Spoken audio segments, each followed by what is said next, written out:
Formula One has seen a ton of drivers.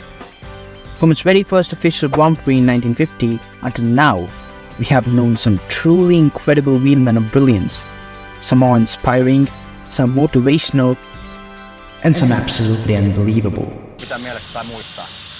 No tietenkin varmaan suuri ero tulee, että jarrutuspaikoissa ja että nopeutta pitää mutkissa, että hey, go! But where there's the talk for unbelievable, there is this man whose stories and life as Formula One driver trumped them all. James Hunt. This is the story of a legend who lived life with the throttle wide open, both on and off the track.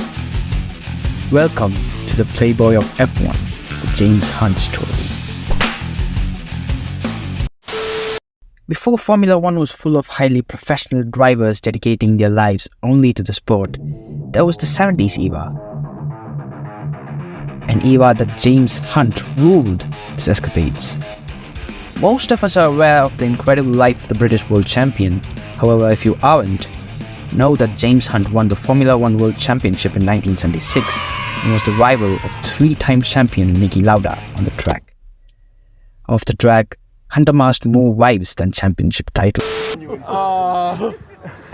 Luckily, it's a bit late, but congrats. Thanks. Formula One was not always the way it is now. The sport did not have all the eyes of the world monitoring and judging every step taken by each driver. There was a lot more freedom, so to speak, for the drivers back in the 70s. James Hunt was part of the sport from 1973 to 1979, and no one took advantage of the freedom like him. Well now, James, they've changed the regulations concerning the airboxes and the wings, and yet you're still extremely fast. How do you do it? Big balls. Big balls. James Hunt's reputation as a playboy was well earned. Known for his legendary parties and insatiable appetite for women, Hunt's escapades off the track were as thrilling as his races. He wasn't just a driver, he was a rock star in a race suit. Yeah man, he got the looks for it. Long blonde hair, sharp features. The Brit had "Sex, Breakfast of Champions" embroidered on his overalls, and that is exactly how he started his day in the weeks leading up to the Japanese Grand Prix. Hunt quite extraordinarily bedded 35 British Airways stewardesses in 2 weeks. This was after his team's attempts to keep Hunt away from any temptation after knowing his notorious history. Every morning, James would bounce up to the girls in his shorts and bare feet, say, "Hello, I'm James Hunt," and take them straight upstairs for a party. We called the McLaren team manager, Alistair Caldwell.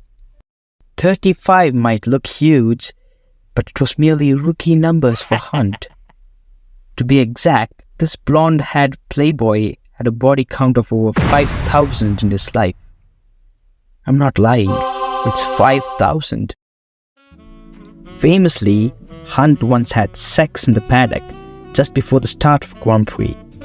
When he was asked why, he replied that it was to calm his nerves down. Hunt's love for partying was legendary. After every race, win or lose, he could be found at the center of the action, champagne in his hand, surrounded by beautiful women.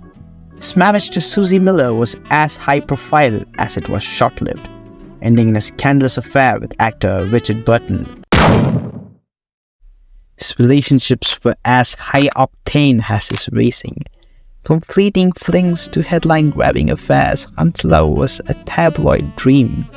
His charm was irresistible, his exploits infamous.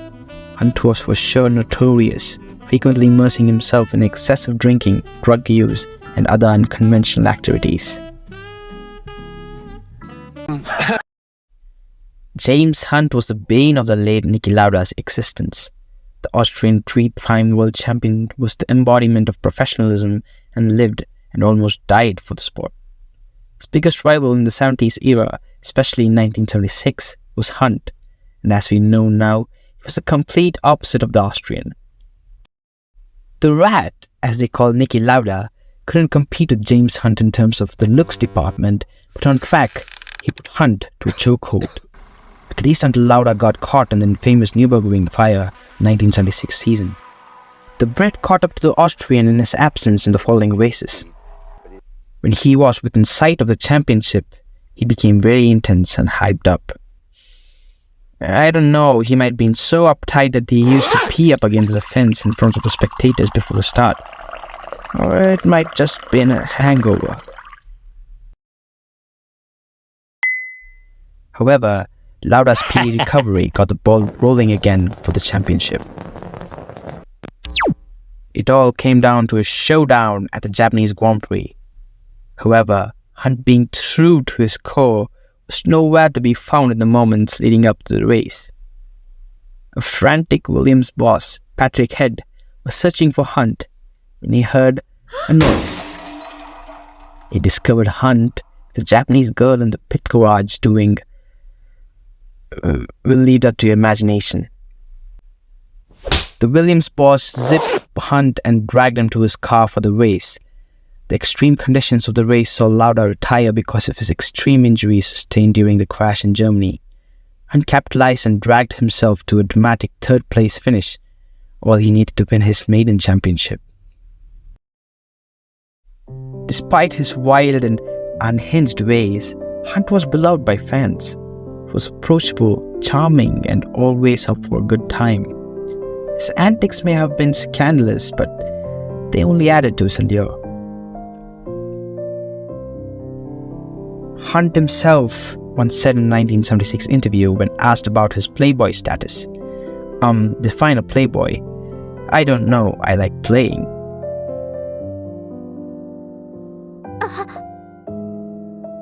After retiring from racing in 1979, Hunt's lifestyle began to change. He moved into the world of commentary. Personally, I would put him to be one of the best articulated commentators out there. Prost has taken Piquet, he's coming up to Arnoux, and Senna has extended his lead to 4.2 seconds. And Prost has yet to take his fellow Frenchman, René Arnoux, who says, the reason I'm going so slow these days is that I'm used to turbo cars, and these normally aspirated engine cars are a very different kettle of fish to drive, he says. And all I can say to that is bullshit. So, anyway... And Jarier really is completely out of order. I mean, he really shouldn't be allowed to drive in Grand Prix racing. He is...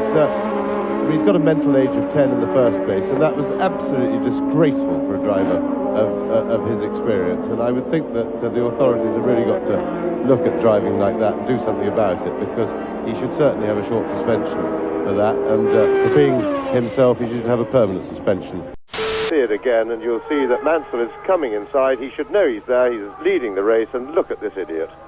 And it really is a disgrace that he's allowed to continue to interfere with Grand Prix racing. And Really, this man was a menace even after he retired. On his first day at the job, Hunt walked in the cast from a recent skiing accident. Maybe pain as an excuse or just force of habit, Hunt went through 2 bottles of rose during the broadcasting.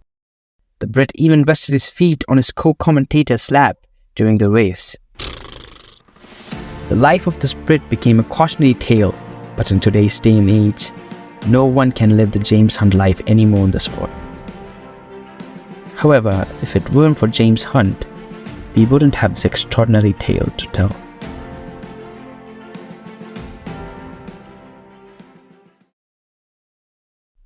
If you're still here, why don't you watch my other videos?